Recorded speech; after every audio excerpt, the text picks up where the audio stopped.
요엘서는 짧은 내용으로 소예언서를 우리가 12권을 보게 되겠는데 3장까지 있는 짧은 예언서입니다.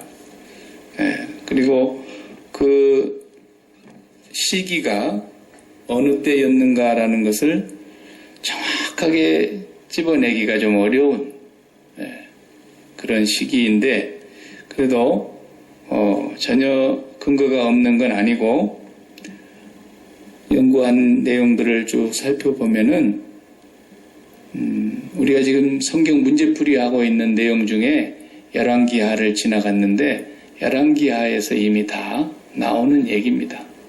역대하 22장, 23장, 24장 역대하도 자세하게 나오는 내용인데 이때에 요엘 선지자가 활동했다고 보는 것입니다. 요엘서는 그 시작부터서 1장이 아주 그냥 내용이 울어라, 곡을 해라, 슬퍼해라, 애통해라 계속 그런 말씀이 1장에 너무 많이 반복이 됩니다. 우리가 다 읽었는데 그 5절만 그런 내용을 살펴보면 취하는 자들아 너희는 깨어 울지어다 그랬습니다. 포도주를 마시는 자들아 너희는 울지어다. 울으라는 거예요. 그 다음에 8절에도 보니까 어떻게 애곡해야 됩니까? 처녀가 어렸을 때에 약혼한 남자로 말미암아 굵은 배로 동이고 애곡함같이 할지어다. 처녀가 남자와 결혼을 하기로 약혼을 했는데 남자가 죽었다 이거예요. 그래서 결혼을 하지 못하는 그 처녀가 애통하고 곡을 하는 것처럼 그렇게 울어야 된다는 거죠. 그 다음에 또 9절에 보면은 소제와 전제가 여호와의 성전에서 끊어졌고 여호와께 수종드는 제사장은 슬퍼하도다 그랬어요. 또 11절에 보면은 농부들아 너희는 부끄러워할지어다 포도원을 가꾸는 자들아 곡할지어다. 13절에도 제사장들아 너희는 굵은 배로 동이고 슬피 울지어다. 1장의 내용은 밝은 내용이 하나도 없어 보여요. 그죠? 전부 슬프고 곡하고 애통하고 울고 그런 내용들이라는 거예요. 지금 이 내용을 갑자기 1장에서부터 그냥 그렇게 나오니까 이게 주제가 조금 무겁고 어둡고 그런 것 같은데 짧은 예언서지만 굉장히 중요한 내용을 담고 있어요. 2장에서 3장에서 가면 갈수록 더 깊은 내용이 나오게 됩니다. 뭘 말하려고 하는 것이냐? 우리 사람은 기쁨을 찾아가는 삶을 평생 삽니다. 슬퍼할 일 찾아가는 사람은 없어요. 다 기쁘려고 사는 거예요. 어떻게 하면 더 기쁠까? 기쁨을 찾아가는 순례자라 그럴까요? 그렇게 사는 거예요. 그런데 실상 그게 없는 거거든요. 왜? 에덴 동산이라는 에덴이라는 말이 기쁨이라는 뜻 아닙니까? 근데 에덴 동산에서 쫓겨난 인생인데 뭔 기쁨이 있겠습니까? 참 기쁨을 잃어버린 인류가 기쁨을 찾아가려고 몸부림을 치고 일생 동안 뭐가 더 기쁠까? 어떻게 하면 좀 더 기쁠까? 계속 기쁠 일들을 만들고 찾아가고 노력하고 수고하고 애써 살아가는데 실상은 에덴 동산에서 쫓겨난 인류는 기쁨이 없는 거예요. 예. 그래서 그래도 뭐 돈을 많이 벌었다. 그런 사람들 보니까 좀 기뻐하대요. 예. 기뻐하는 것 같아요. 예. 돈 잘 벌었다 그래가지고 돈이 잘 벌려서 기뻐하고 또 자녀가 또 기대만큼 잘 해줘서 자녀도 앞길이 창창히 성공적인 길을 걸어가는 모습을 보면서 기뻐하고 건강한 사람을 건강해서 기뻐하고 그런 것도만 기쁜 것이 있는 게 아니라 또 죄 짓는 사람들은요 오늘 또 아마 죄 짓는 사람들 전부 죄 짓는 자리에서 얼마나 기뻐하겠어요. 쾌락을 즐기면서 얼마나 기뻐하겠어요. 그러니까 나름대로 하여튼 기쁘려고 몸부림을 치는 거예요. 근데 미국 같은 사회, 서구 사회를 보면요 아주 바닥 생활을 하는 사람들도 마약을 손을 대지만요. 아주 잘 사는 사람들, 귀족 집안의 자녀들이 마약을 많이 합니다. 걔네들이 돈이 없는 게 아니거든요. 부족함이 없이 사는데도 안 기쁘니까 마약에 취해가지고 좀 기뻐 보려고 몽롱하게 살아요. 한국에도 보면은 전부 좀 잘 사는 집 애들 어떻게 해서든지 그냥 국내에서 망신시키지 말고 집안 망신, 갑오시키 망신시키지 말고 외국으로 나가라. 그래서 내보내놓으니까 부잣집 아들 전부 대부분 보면은 막 마약하는 애들이 얼마나 많습니까? 예. 돈이 있어서 기쁜다 생각하는 사람들도 있는가 하면 돈을 가져보니까 기쁨이 없어요. 그 성경에 말씀하시는 그게 혼돈과 공허와 흑암이 기쁨 위에 있다. 그 말씀이 정확한 말씀인 거예요. 혼돈이라는 게 뭐겠어요? 답이 없다는 뜻입니다. 답이 없어요. 여기가 기쁨이 있을까? 여기서 기쁨의 샘물이 나올까? 그래서 그 기쁨을 얻어보려고 막 달렸는데 조금 기쁜 것 같더니 막상 가지고 보니까 기쁨이 그때뿐이고 기쁨이 없어. 또 어떻게 되게 공허한 거예요. 그래 공허하니까 그 다음에 또 다른 걸 찾아요. 돈을 가졌으니까 돈 갖고 뭐 하려고 그럽니까? 나이가 든 사람들을 보니까 자리를 탐하더만요. 한 자리 하려고 그래, 한 자리. 아무것도 아닌데. 이 동네 선거하는 거 보세요. 미국에. 길거리에다 그냥 이름만 꼽아놨잖아요. 깃발로. 그런데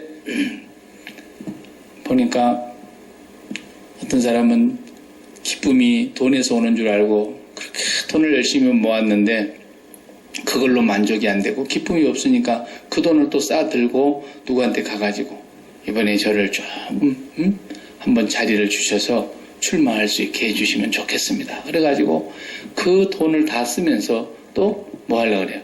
명예를 얻으려고 그러죠. 그 명예를 얻고 권력을 손에 쥐면 돈은 또 들어오게 돼 있는 거니까. 예. 그러면서 계속 거짓거리를 하는 거예요. 죄 짓는 사람들 벌 주고 착한 사람들에게 억울한 일 당하지 말라고 검사 세워갖고 검사장 만들어 놓고 그랬더니 아이고 슈퍼마켓 들어가가지고 한 3불 조금 넘는 거 도둑질해 갔는데 3불 좀 넘는 거니까 아주 비싼 거 아니잖아요. 예. 한국 돈으로 보니까 한 4,000원 정도 되더라고. 그 애를 감옥에 보냈어요. 그 조그만 도둑질한 애를 잡았어요. 검사가. 예. 근데 나중에 그 검사를 잡아놓고 보니까 엄청나게 해먹었잖아요. 요즘 막 대한민국이 떠들썩합니다. 이름 석자 가지고 있는 검사 한 사람 때문에. 청와대까지 들썩들썩해요, 지금. 뇌물로 20억을 받아먹었고, 그 20억을 가지고 또 120억을 만들고, 이야, 돈을 어디 이렇게 뻥튀기는 기계에다 넣으면 튀어서 나오는가. 20억을 받아갖고 120억을 만들었어요. 누가? 죄 짓는 사람 잡아넣으라고 하는 검사가. 그러니까 돈이 있으면 기쁨이 있는 줄 알고 돈을 막 따라가는데 결국은 끝에 가니까 그 인생이 파산이 되어버리는 거예요. 그리고 온 세상 사람들에게 우리 아들 검사 됐다고 굉장했겠죠. 잔치하고 밥 사고 뭐 몇 날 며칠 잔치했을 거예요. 예. 그런데 정말 그 이름 석자가 그렇게 부끄러운 이름이 되고 부모에게 욕을 들리고 자식들한테 얼굴 못 드는 아버지가 되고 친구나 동료들에게 개망신을 당하는 그런 삶을 사는 거예요. 돈을 그렇게 기쁜 것이라고 쫓아가지만 마귀는 항상 사람을 거짓의 아비이기 때문에 속이는 거예요. 네가 왜 그렇게 기쁨이 없는 줄 아느냐? 높은 데 올라가지 못해서 그러는 거야. 높은 데 올라가면 기쁨이 있어. 이러면서 마귀는 계속 속이는 거예요. 그래서 우리 사람은 평생 기쁨을 찾아보려고 가는데 예수님께서 오셔서 그랬어요. 내가 너에게 이런 말 저런 말 다 이렇게 이르는 것은 내 안에 있는 기쁨이 너희 안에도 있어서 내 기쁨이 충만하게 하려 함이라. 주님이 기쁘게 해주시려고. 그러니까 하나님을 바르게 섬기면 반드시 기뻐야 되는 거예요. 사도 바울이 안 되는 것을 말씀하신 게 아니에요. 항상 기뻐하라 그랬거든요. 항상 기뻐해야 되는 것이 예수를 믿는 사람이라는 거예요. 그런데 세상 사람들과처럼 세상에서 뭔가 기쁨이 오기를 기다리고 있는 거예요. 세상에서 기쁨 온다고 하는 것이 마귀의 속임이거든요. 여러분 평생 살아봤었죠? 지금까지 살아보면서 세상에서 기쁨이 오는 것이 아니면 그건 아닌 것이 분명해요. 절대로 세상에서 기다려도 언젠가는 기쁨이 오겠지. 아닙니다. 쨍하고 해뜰 날이 온다고 그 노래를 불렀던 그 양반도 한때는 그 노래 불러서 그냥 돈방석에 앉아가지고 그 양반이 나와서 간증하는 거, 요즘 이제 예수 믿으니까 간증을 하러 다니는데 간증할 때 들어보니까 돈을 쫙 이렇게 깔아가지고 5만원권 나오기 전에 만원권 나올 때 방바닥에다가 쫙 깔았대요. 한 구석도 돈이 안 깔린 데가 없이. 그러니까 그 위에 딱 누워봤다. 돈을 너무 많이 벌었어. 그런데 그 양반이 그렇게 해서 최고의 분야에까지 올라가 본 사람이에요. 자기가. 미국에 와서도 워싱턴 DC에 그 좋은 데서 샌드위치 샵을 하나 열어가지고 거기서도 돈도 많이 벌었더라고요. 근데 그렇게 많이 돈을 벌어도 재미가 없더래요. 그래서 나는 한국으로 돌아가야 되겠다. 그러고는 모든 걸 다 버려버리고 한국으로 돌아가가지고 또 다시 노래 부르고 이렇게 했는데 그거 다 해봤죠. 그거 하는 사람들이 얼마나 기쁨이 많겠어요. 청중들 앞에서 박수 받지요. 그리고 TV 앞에 나와서 노래 부르죠. 하룻밤에 가는데 보통 웬만한 데는 그냥 안 간대요. 너무 많은 데서 오라 그러니까. 근데 하룻밤에 가서 노래 한 3곡에서 4곡 부르고 오면은 얼마를 주느냐? 3만 불을 주는 거예요. 3만 불. 하루 저녁에 노래 3-4곡 부르면 한 곡당 10,000불 아닙니까?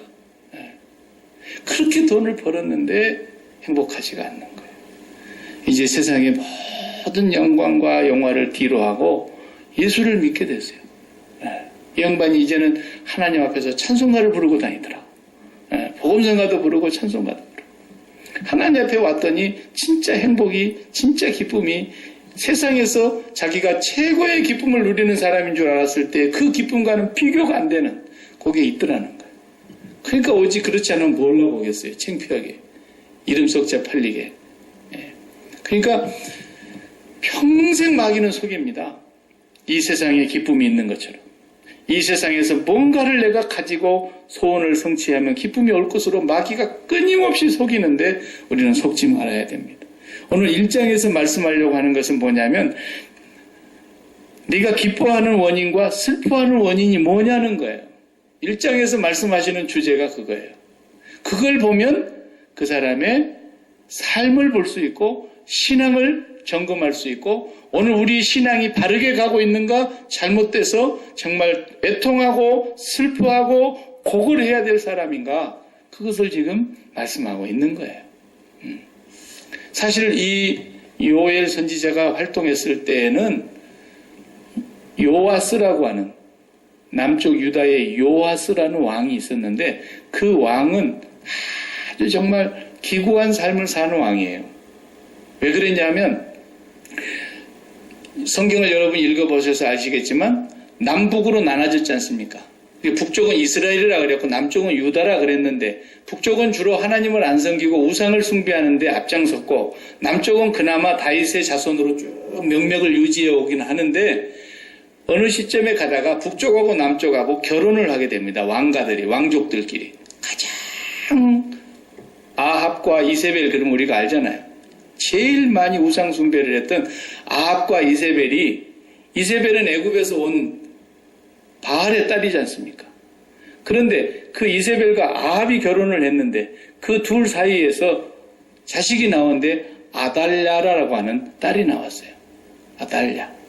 근데 그 아달랴가 남쪽으로 시집을 오는 거예요. 북쪽 왕에게 낳은 공주인데 남쪽에 그때 당시에 아하시아라는 왕이 있었어요. 거기에 시집을 온 거예요. 그러니까 북쪽하고 남쪽하고 사돈이 돼버린 거예요. 하루아침에. 그러니 북쪽의 제약을 섬기는, 우상 섬기는 게 남쪽으로 영향을 안 줄 수가 없죠. 그러니까 이제 결혼을 해서 남쪽에 아하시아가 왕이 돼가지고 살아가는데 이게 웬일입니까? 북쪽하고 사돈을 맺었으니까 이제 처음에 원수같이 지내가지고 왕래를 안 하다가 결혼을 해놓으니까 한번 찾아간 거예요. 북쪽 왕을, 남쪽 왕이. 그 아하시아가 북쪽의 요람 왕에게, 아합의 아들이 지금 왕이 돼갖고 있으니까 요람이라는 왕에게 문병을 갔어. 아프다 그래서. 문병을 갔는데 그날을 딱 벼르고 있다가 예후라는 선지자가, 예후가 나를 기다리고 있다가 두 왕을 다 죽여버렸어요. 그날. 그러니까 엄청난 역모죠. 반란이 일어난 거죠. 그러니까 그냥 기가 막힌 거예요. 남쪽에 이 아달랴는 자기 남편이 그냥 북쪽에 병문안 갔다가 어느 날 갑자기 죽어버리니까, 그러니까 이 아달랴가 남편 대신에 이제 임금 노릇을 합니다. 임금 노릇을. 분명히 자식이 있으니까 자식에게로 왕위를 내려줘야 되는데 자기가 그냥 여자로서 여왕 노릇을 해버리는 거예요. 누구의 자식인데? 저 북쪽의 아합과 이세벨의 자식이니까. 그래가지고 아하시아에게서 태어났던 왕자들을 다 죽여버리는 거예요. 그러니까 다윗의 자손들을 씨를 말려버리려고 싹 다 죽여버리는 거예요. 그런데 용케 그때 고모가 죽은 아하시아의 여동생이죠. 고모가 그 유모와 함께 왕자 하나를 간신히 살렸어요. 그게 누구냐면 요아스라는 사람이에요. 요아스. 그래서 7년 동안 숨겨놨어요. 숨겨서 유모에게 젖을 먹이면서 숨겨놓고 키운 거예요. 꼭 어디 조선왕조 드라마 같잖아요. 그런데 이 요아스가 이제 어느 정도 크니까 드러내놓고 이 사람이 왕손이니까, 다윗의 자손이니까 왕을 세워야 되겠거든요.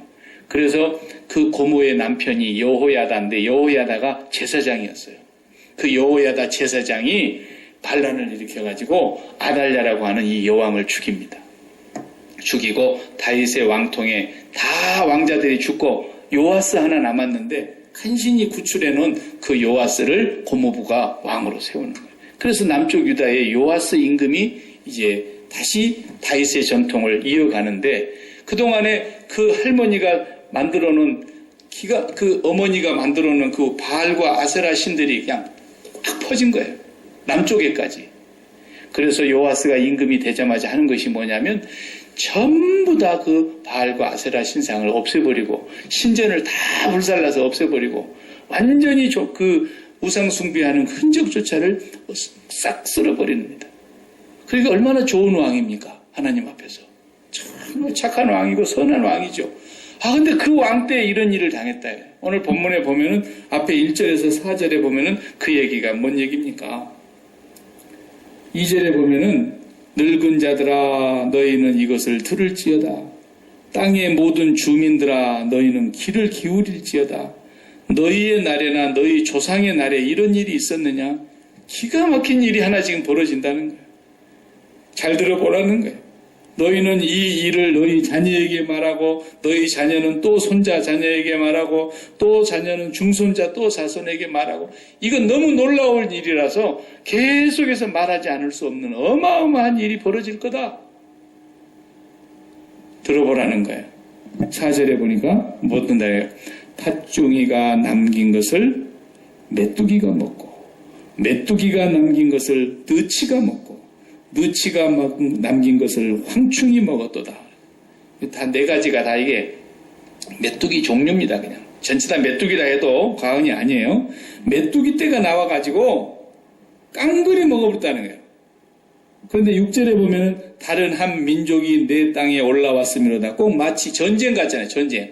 여기 한 민족이라는 건 전쟁을 얘기하는 어떤 다른 민족이 아니라 메뚜기 떼를 말하는 거예요. 지금 메뚜기 떼. 메뚜기 떼가 한 민족이 전쟁을 일으켜서 올라온 것처럼 메뚜기 떼가 몰려오는데 그들은 강하고 수가 많으며 그 이빨은 사자 이빨 같고 그 어금니는 암사자의 어금니 같도다. 그랬어요.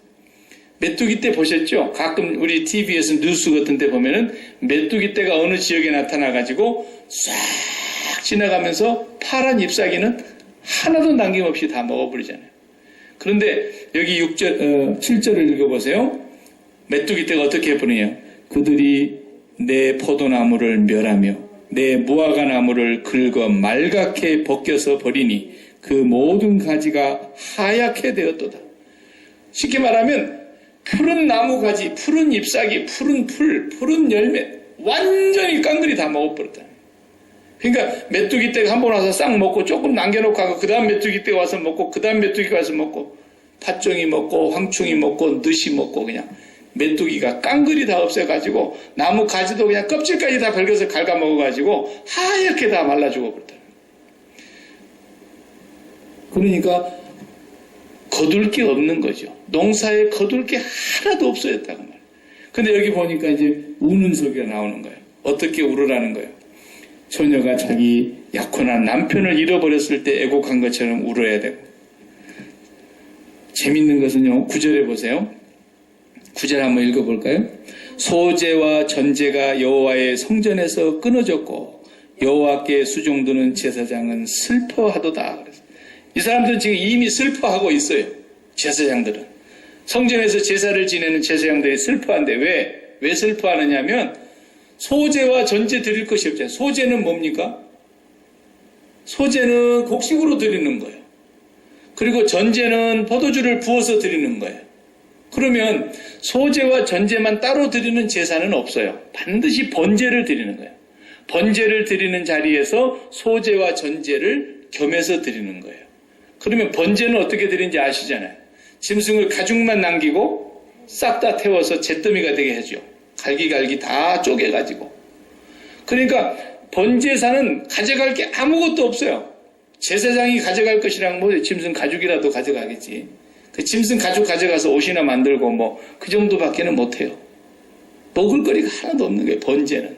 그러나 소제나 전제, 곡식으로 가져와서 드리는 제사와 포도주로 가지고 부어 드리는 제사는 그 제사 드리고 남은 모든 것이 다 제사장 몫이야.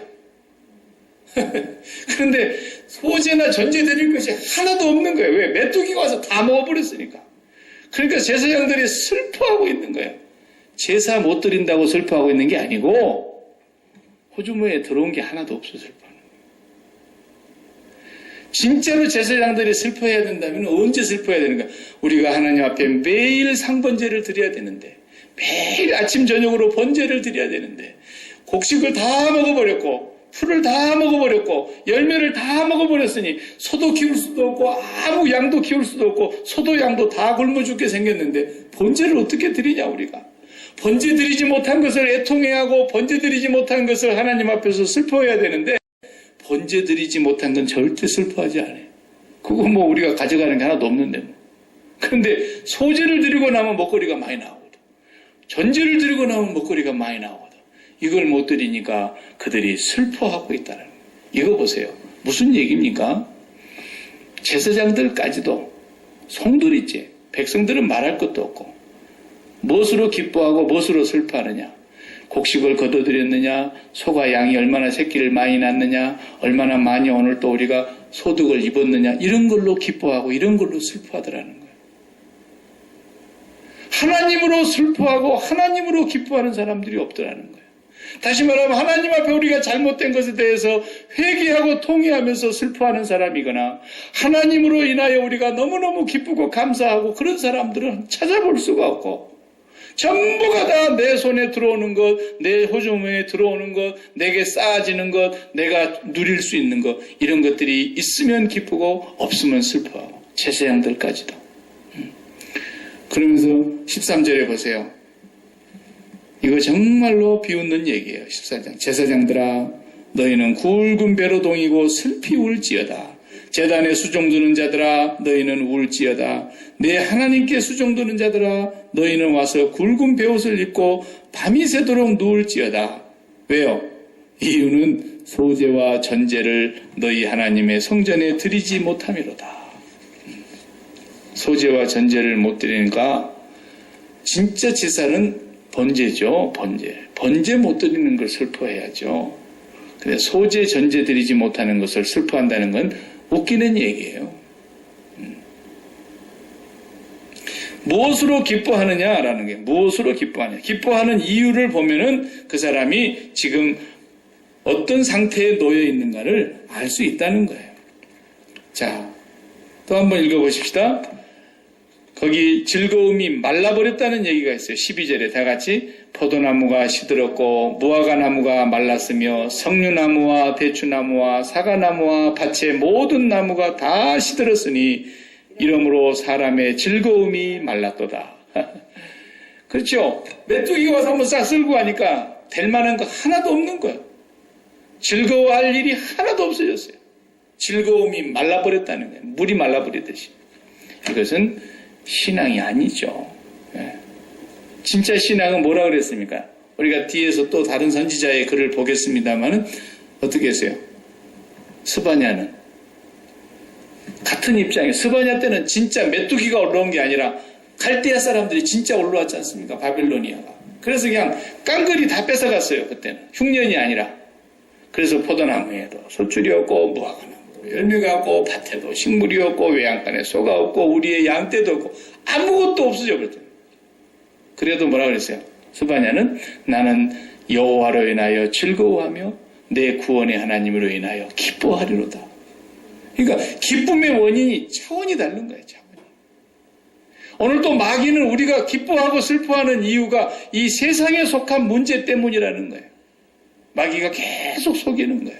왜 네가 그렇게 그냥 사는 것이 재미가 없고 왜 이렇게 내가 그냥 맨날 신경질만 나고 왜 네가 그렇게 그냥 맨날 짜증만 나고 화만 버럭버럭 낸지 아냐? 돈이 안 벌려서 그래. 돈이 잘 벌리면 그렇게 안 되거든. 마귀는 그렇게 가르치는 거예요, 우리를. 그래서 돈이 잘 벌리면 기쁨이 있는 걸로 생각하고 내가 지금 돈이 부족해서 기쁨이 없는 것으로 마귀가 우리를 끝까지 속이는데 그건 믿음이 아니라는 겁니다. 그러니까 요시야 왕 때에 그 모든 종교 계획을 해가지고 그냥 할머니가 만들어 놓고 어머니가 만들어 놨던 모든 것들을 싹 다 없앴는데 그럼에도 불구하고 왜 이런 재앙이 와야 되느냐는 거예요. 그렇게 하나님 앞에 바르게 섰는데 이유는 기쁨의 이유가 안 바뀌더라는 거예요. 슬퍼하는 이유도 안 바뀌더라는 거예요. 진짜로 신앙이 바르게 되면은 돈이 많이 벌렸다고 기뻐할 일도 아니고 돈이 안 벌렸다고 슬퍼할 일이 아니라 하나님 앞에서 하나님의 그 말씀과 그 뜻을 우리가 온전히 받들지 못하는 것에 대해서 애통해하고 가슴을 찢고 회개하고 하나님 앞에 돌아가고 애통하는 자가 복이 있다는 걸 알아야 되는데 그렇지 않더라는 거죠. 정말 우리가 여호와를 기뻐해야 되는데 여호와를 기뻐하는 것이 아니라 이 빨대를 꼽아놓고 마치 음료수를 빨아먹는 것처럼 빨대만 바꿨더라는 거예요. 빨대만. 그래서 이 음료수 통이 세상의 기쁨이더라는 거예요.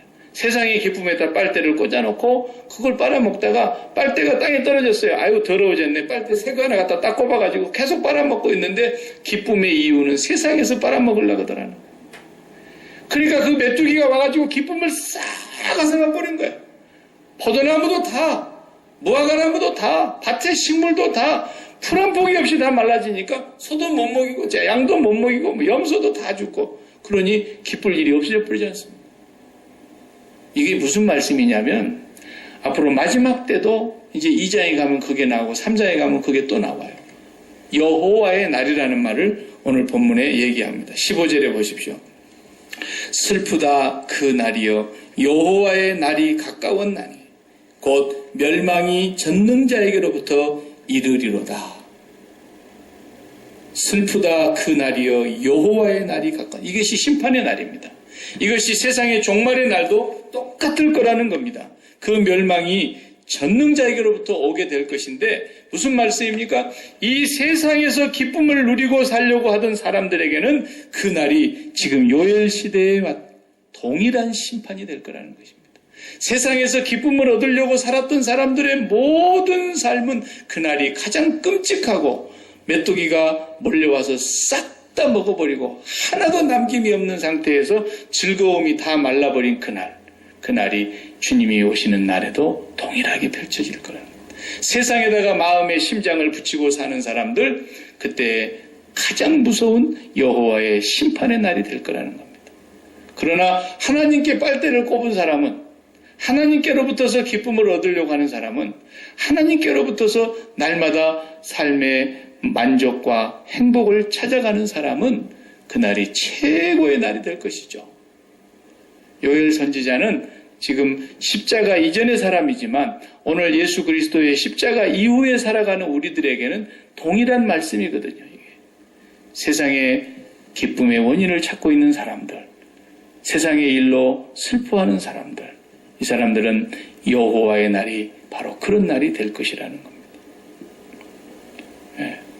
그래서 우리는 예수 그리스도의 십자가의 은혜를 그걸 그냥 교리로만 성경 공부 시간처럼 배우고 교리 공부 시간처럼 배워가지고 예수 믿으면 천국 간다 그러고 예수 믿으면 구원받았다 그러고 예수 믿으면 제사함 받았다 그러고 다 배워가지고 우리가 그렇게 되는 줄 알고 있는데 그것이 이론적이야 틀린 말은 아니죠. 그러나 그 사람이 무엇으로 기뻐하느냐라는 걸 보면은 그것은 믿지 않는 거라는 거예요. 세상을 통해서 슬퍼하고 세상을 통해서 기뻐하고 세상을 빨대를 꽂아서 계속 살아가는 사람은 예수 믿는 사람이 아니라는 거예요. 그것은 그냥 자기가 이 팍팍한 세상을 살면서 그냥 위로받을 데가 없으니까 천국에다가 소망을 두고 살면서 나는 언젠가는 천국 가겠지 그러고만 있는 거죠.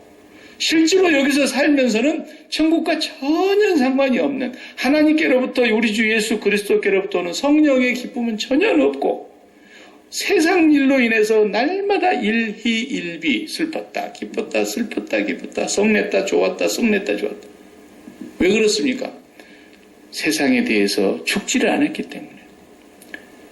우리 오늘 찬송가 예배할 때 불렀지 않습니까? 십자가 십자가 그 위에 내가 죽었네. 예수 그리스도와 함께 이 세상에 대하여 죽었다라는 겁니다. 세상의 기쁨이라고 하는 것에 대해서 죽었다라는 거예요. 매일 기도할 때 그 기도를 빠지지 않아야 돼요. 나는 세상에 대하여 죽은 자인 것을 고백하며 예수 그리스도의 십자가의 보혈의 공로로 말미암아 하나님이 나를 사랑하신 그 사랑이 내 마음속에서 식어지지 않게 해야 된다는 거예요. 기도 안 하는데 그렇게 되겠습니까? 기도 안 하면 천하 없어도 그건 예수 믿는 사람은 아닙니다. 나는 장담합니다. 기도 안 하는 사람은 예수 믿는 사람이 아닙니다. 교회는 나올 수 있어요. 그러나 기도 안 하는 사람은 절대로 신자는 아니에요.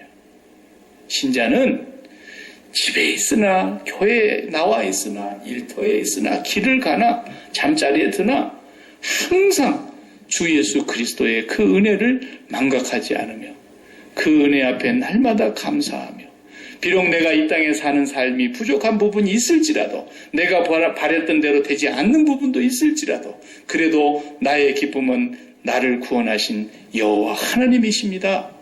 믿음으로 고백하며 실제로 하나님 앞에서 그분을 통해서 여러분이 위로도 얻고 소망도 얻고 힘도 얻고 용기도 얻고 다시 일어서고 아무리 팍팍하고 기가 막힌 일이 우리 인생 앞에 닥칠지라도 그래도 내 기쁨은 빼앗길 수 없는 성령의 기쁨, 하나님께서 내게 주신 이 기쁨, 그것을 우리가 신자라 그러는 거예요.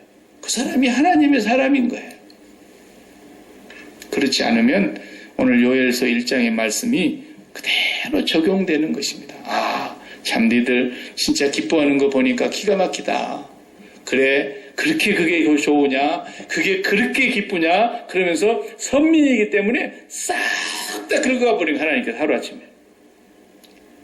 성경이 그런 얘기 아닙니까? 욥의 얘기도 똑같은 얘기 아닙니까? 욥에게서도 싹 다 뺏어가고 그냥 알몸뚱아리 하나 그것까지도 병 들어가지고 그냥 기와장으로 빡빡 긁고 있는데도 욥은 뭐라 그랬어요? 내 기쁨은, 내 즐거움은, 내 행복은, 내 소망은 금이 아니었다는 거예요. 내가 언제 정금 들어 내 기쁨이요? 내가 언제 소망이라고 한 적이 있습니까? 그렇게 고백했잖아요, 욥이. 그러면서 여호와께 감사하고 여호와께 원망하지 않고 여호와께 영광을 돌리고 찬송을 했다 이거예요. 근데요, 이상하게 선민이 아닌 사람들은 하나님의 백성이 아닌 사람들은 하나님이 긁어가지도 않아요. 긁어가지도 않아요. 그런 걸 보고 예수 믿는 사람들이 질투가 나가지고 아이고 나도 선민이 안 될 것을 괜히 선민 돼가지고 그냥 조금만 우리가 눈 돌아가면 하나님께서 그냥 싹 긁어가니까. 예. 근데 선민이 아는 사람들은 하나님이 그걸 빼앗아가지 않는 것 같지만 그것이 뭐라 그랬어요? 저주의 꽃배기다 이거예요. 저주의 꽃배기. 예. 그래 나는 정말 그 사람이 그렇게 불쌍하더라고요. 요즘에 들어서 더 그런 생각이 들어요. 아니 그렇게 돈이 많고 그 사람 돈은 종이 쪽으로 전부 다 이렇게 바꿔놓으면은 1불짜리로 바꿔놓으면은 겨울에 추워도 그걸로 불 때도 다 없어지지 않을 것 같고 예? 그렇게 돈이 많은데 그 사는 것이 너무너무 비참하게 살지 않습니까? 하나님 앞에서 보니까. 그래서 내가 그 사람 만나면 꼭 하고 싶은 얘기가 있어요. 나는 당신에게 당신보다도 돈 많은 것, 돈 적은 것, 그거 빼놓고는 당신이 정말 나와 같기를 바랍니다. 그렇게 한번 얘기해 주고 싶어요. 예. 내가 그 사람보다 돈은 없으니까. 그 사람보다 내가 세상적인 백은 없으니까. 그러나 그거 빼놓고는 정말 당신 나와 같기를 원합니다. 사도 바울이 적어도 왕 앞에 가서도 붙들려 갔지만 묶여서 갔지만 당당하게 얘기하죠. 왕이여 내가 오늘 이렇게 묶여온 것 외에는 왕이 나와 같기를 바랍니다. 예수 믿는 사람의 당당함이 그 양반이 항상 기뻐할 수 있는 환경에 있는 사람은 아니었어요. 그 양반이 매일매일 삶이 그렇게 공고하고 힘든 삶을 살았어요. 복음 전하면서.